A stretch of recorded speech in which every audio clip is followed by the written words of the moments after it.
Okay, here we are for reading number 5 of Neil Gaiman's The Graveyard Book. In the story, this young man is currently aged about 5 and is called Nobody, or Bod for short. He's being raised by ghosts in a graveyard, having escaped the murder of his family. Although the man who killed his family, the man Jack, is still after him. But he's being raised now in the graveyard by the community of ghosts, and this man Silas, who's neither alive nor dead, and wakes only during the night. But he's a good man who cares for Bod.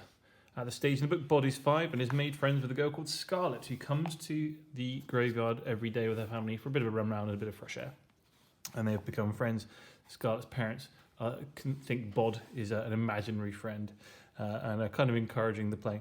However, Scarlett is interested in finding out who the oldest dead person is. So Bod has gone to speak to Caius Pompeius, a Roman who died 2,000 years ago, in a quest to find the oldest dead person on the site.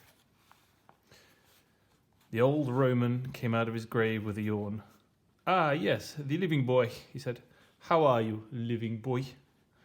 Bod said, "I do very well, sir." "Good, I am pleased to hear it."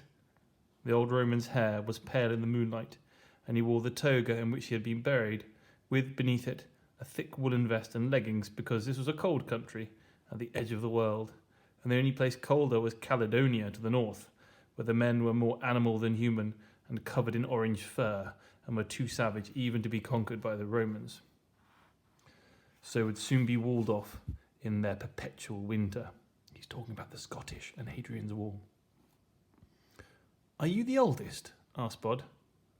"The oldest in the graveyard?" "I am."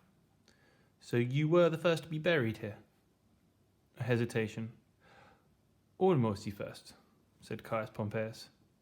"Before the Celts, there were other people on this island. One of them was buried here." Bod thought for a moment. "Where is his grave?" Caius pointed up the hill. "He's up at the top," said Bod. Caius shook his head. "Then what?" The old Roman reached down and he ruffled Bod's hair. "In the hill," he said. "Inside it.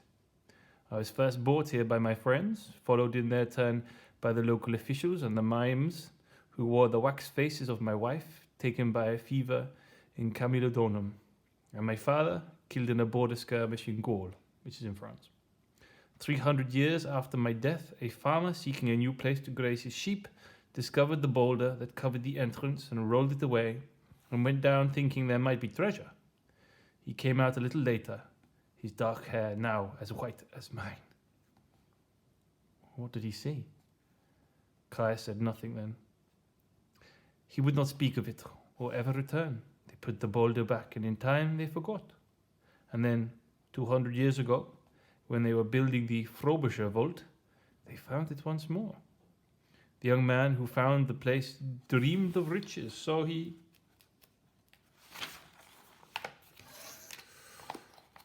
"Told no one and hid the doorway behind Ephraim Pettifer's coffin, and went down one night unobserved, or so he thought."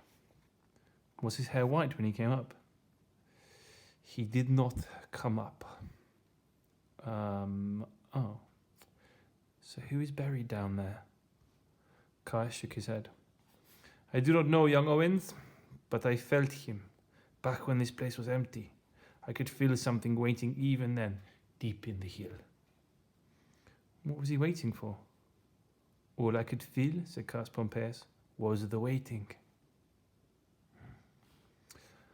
Scarlett was carrying a large picture book, and she sat next to her mother on the green bench near the gate, and she read her book while her mother inspected an educational supplement.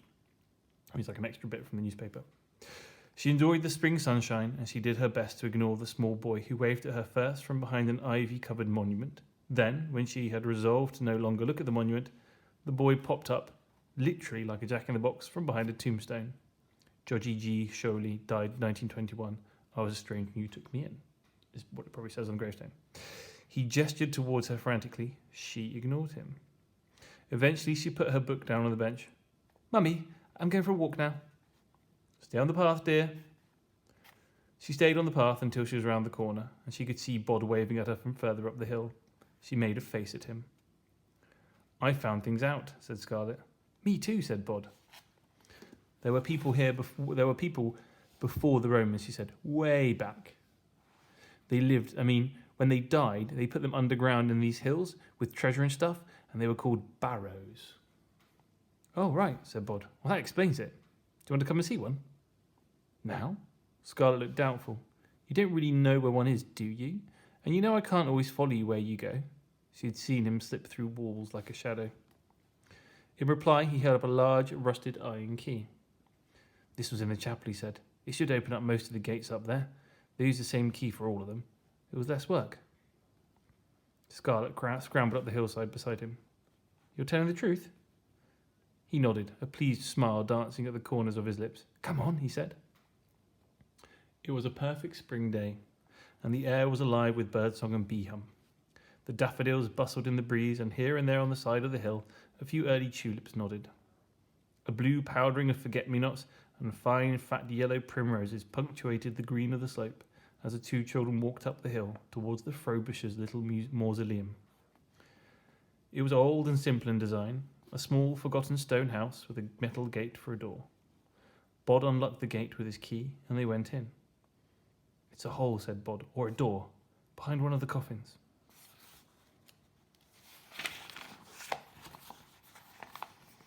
They found it behind a coffin on the bottom shelf. A simple crawl space. Down there, said Bod. We go down there. Scarlett found herself suddenly enjoying the adventure rather less.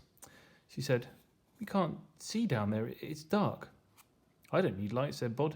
Not while I'm in the graveyard. I do, said Scarlett. It's dark. Bod thought about the reassuring things that he could say, like, There's nothing bad down there. But the tales of hair turning white and people never returning meant that he could not have said them with a clear conscience. So he said, I'll go down. You wait for me up here. Scarlett frowned. You shouldn't leave me, she said. I'll go down, said Bod, and I'll see who's there. And I'll come back and I'll tell you about it. He turned to the opening, bent down, and clambered through on his hands and knees.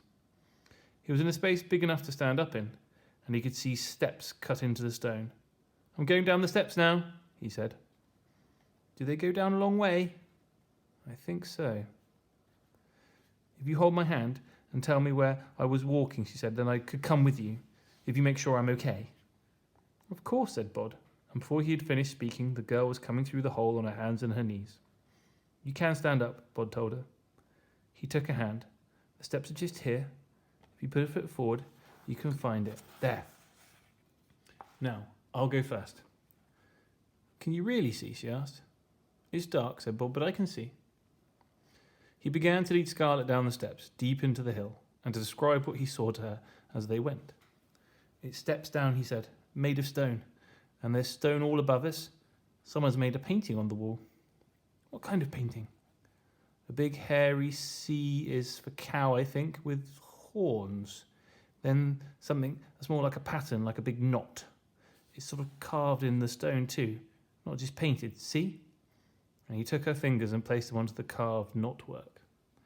That's a traditional Celt symbol from before the Roman times, over 2,000 years ago. I can feel it, she said. Now the steps are getting bigger. We are coming out into some kind of big round room now, but the steps are still going. Don't move. Okay, now between you and the room, keep your left hand on the wall. They kept going down. One more step, and we are on the rock floor, said Bod. It's a bit uneven. The room was small. There was a slab of stone on the ground and a low ledge in one corner with some small objects on it. There were bones on the ground, very old bones indeed, although below where the steps entered the room, Bod could see a crumpled corpse dressed in the remains of a long brown coat. The young man who had dreamed of riches, Bod decided. He must have slipped and fallen in the dark. The noise began all about them, a rushing, slithering, like a snake twining through dry leaves. Scarlett's grip on Bod's hand was harder. What's that? Do you see anything? No. Scarlett made a noise that was half gasp and half wail, and Bod saw something, and he knew without asking that she could see it too. There was a light at the end of the room, and in the light a man came walking through the rock, and Bod heard Scarlett choking back a scream. The man looked well preserved, but still like something that had been dead for a long while. His skin was painted, Bod thought, or tattooed, Scarlett thought, with purple designs and patterns. Around his neck hung a necklace of sharp, long teeth. "I am the monster of this place," said the figure, in words so ancient and guttural there were scarcely words at all. "I guard this place from all who would harm it." His eyes were huge in his head. Bod realised it was because he had circles drawn around them in purple, making his face look like an owl's. "Who are you?" asked Bod. He squeezed Scarlett's hand as he said it. The indigo man did not seem to have heard the question. He looked at them fiercely.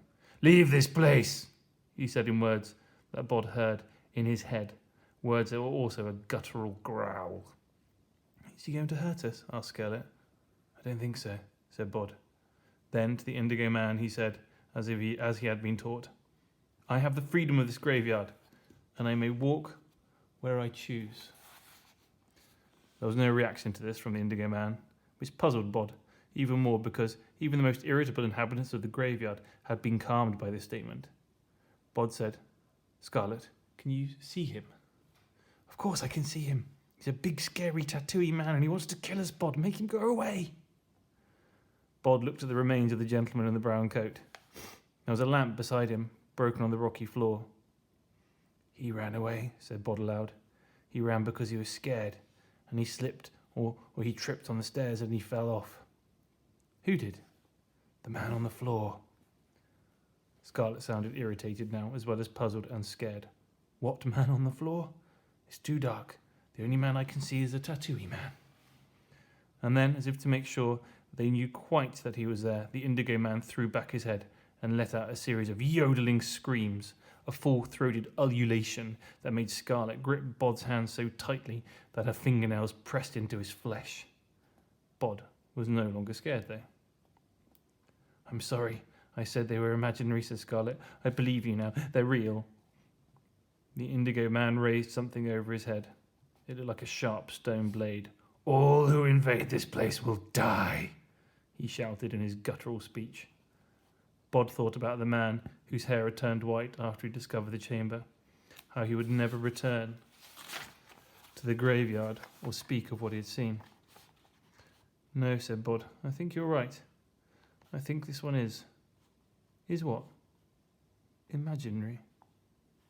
"Don't be stupid," said Scarlett. "I can see it." "Yeah," said Bod. "And you can't see dead people." He looked around the chamber. "You can stop now," he said. "We know it's not real." "I will feast on your liver," screamed the indigo man. "No, you won't," said Scarlett with a huge sigh. "Bod's right." And she said, "I think maybe it's a scarecrow." "What's a scarecrow?" asked Bod. "It's a thing farmers put in fields to scare crows." "Why would they do that?" Bod quite liked crows. He thought they were funny, and he liked the way they helped to keep the graveyard tidy. "I don't know exactly. I'll ask Mummy. But I saw one from a train, and I asked what it was. Crows think it's a real person, but it's not. It's just a made-up thing that looks like a person. It's to scare the crows away." Bod looked around the chamber. He said, "Whoever you are, it isn't working. It doesn't scare us. We know it isn't real. Just stop." The indigo man stopped.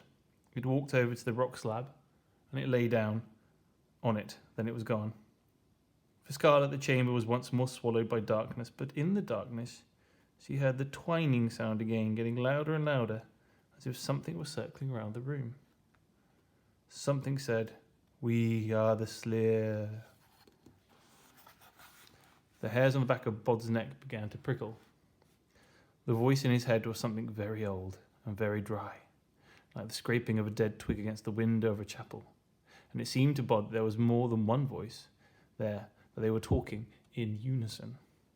"Did you hear that?" he asked Scarlett. "I didn't hear anything, just a slithery noise.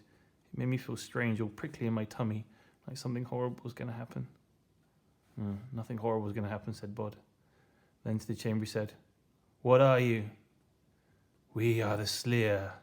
We guard and we protect." "What do you protect?" "The resting place of the Master. This is the holiest of all holy places, and it is guarded by the Slayer."